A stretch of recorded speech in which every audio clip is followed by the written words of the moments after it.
Por que a jornada de Guts é tão impactante? Eu te falo, na maior parte, se não em toda a nossa vida, talvez não tenhamos noção de que estávamos perdidos. Você acaba caindo tanto em uma rotina que acaba esquecendo do porquê estar fazendo as coisas. Por que você trabalha? Por que você estuda? Quais são os motivos das suas escolhas?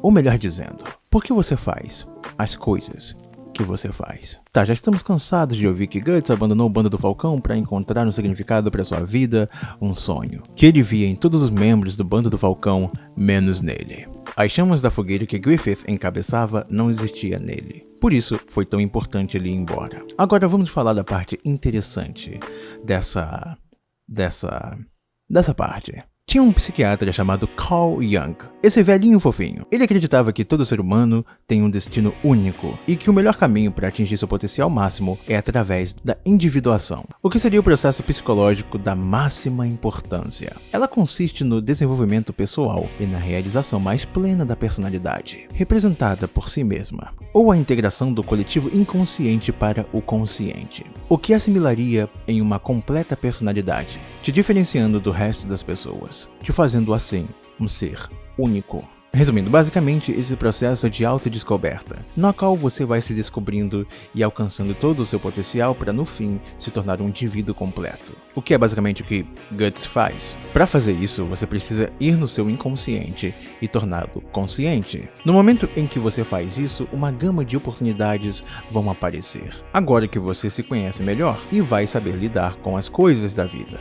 Carl Jung falava que o inconsciente contém um potencial escondido e ao desvendar esse potencial, pode te levar a uma transformação pessoal. Resumindo, você tem que usar o seu consciente para ir no seu inconsciente para trazer para o consciente e você virar você, só que melhor. Miura aplica a jornada pessoal de autodescoberta de Jung, que é relacionada à jornada do herói mitológico em seus dois personagens principais, Pippin e Corcus.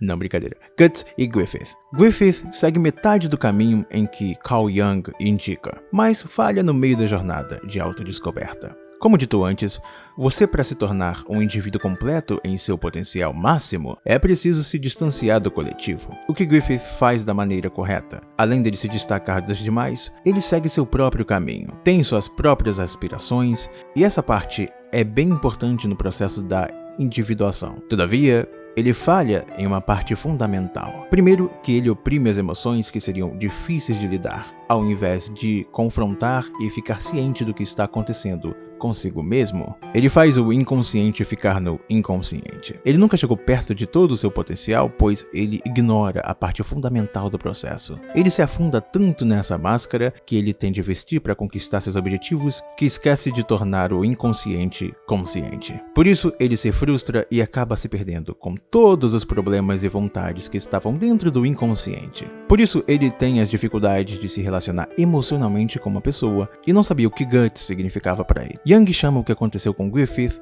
de sombra. A sombra é o local dentro do inconsciente na qual está guardada todos os seus desejos mais impuros. Quando você ignora ou oprime esses desejos, elas vão ficando mais fortes, ao ponto de conseguirem sair do inconsciente e chegar no consciente de maneira desordenada. Maldade, ciúmes, ódio, ele deixou nas sombras, para manter sua aparência de ser perfeito.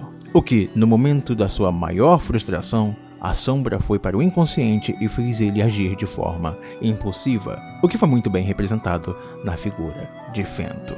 Entretanto, diferente do Griffith, Guts conscientemente usa o consciente para adentrar nas profundezas do inconsciente para encontrar respostas e se entender melhor. Por isso foi importante e necessário duas coisas. Primeiro, ele partir sem olhar para trás. Fazendo isso, ele está se poupando de deixar seus desejos tomarem conta de suas ações. Se ele olhar para trás, veria casca. Se ele ver casca, ele vai querer ficar. Se ele ficar, ele nunca vai atingir todo o seu potencial. E depois ele vai para uma floresta metafórica e literal. A jornada dentro de uma floresta é uma jornada dentro do seu inconsciente. Você vai passando por camadas e estruturas na qual você não conhece, encontrando pessoas e criaturas novas, tanto boas quanto ruins, o que vai lhe dar um entendimento melhor sobre tudo de si mesmo, assim te ajudando a tornar as coisas mais claras e fazendo o inconsciente consciente, te transformando em uma personalidade melhor. Miura demonstra bem as consequências de ser dominado por sua sombra, tanto em Griffith quanto em Guts. Praticamente todo o arco do Espadachim Negro é mostrando o que acontece quando Guts está deixando seu inconsciente ou a sua sombra, que estava no inconsciente, dominar o seu consciente, fazendo ir em uma jornada sem sentido, matando demônios e empilhando incontáveis corpos, sem um real motivo. O ponto principal desse arco é que ele não tem ponto. É um arco sem sentido ou objetivo, pois é a representação do que Guts estava fazendo. Se ele tivesse seguido esse caminho, seria completamente dominado pela besta da escuridão, que é a representação de sua sombra, e se perderia completamente. Ficaria vagando sem rumo, matando tudo e todos, sem um real significado. Não que ele não tivesse motivos para seguir um caminho sendo guiado por seu ódio a Griffith, mas sim que era um caminho destrutivo, pois esse caminho não iria fazê-lo conseguir felicidade ou realização. Por isso que durante a jornada de Guts, ele, na Era de Ouro, transborda em desenvolvimento. Depois do eclipse, ele simplesmente para e regride ao seu estado inicial, um ser com traumas e perdido. E depois ele volta de novo a se desenvolver no arco da convicção, pois ele ganha convicção.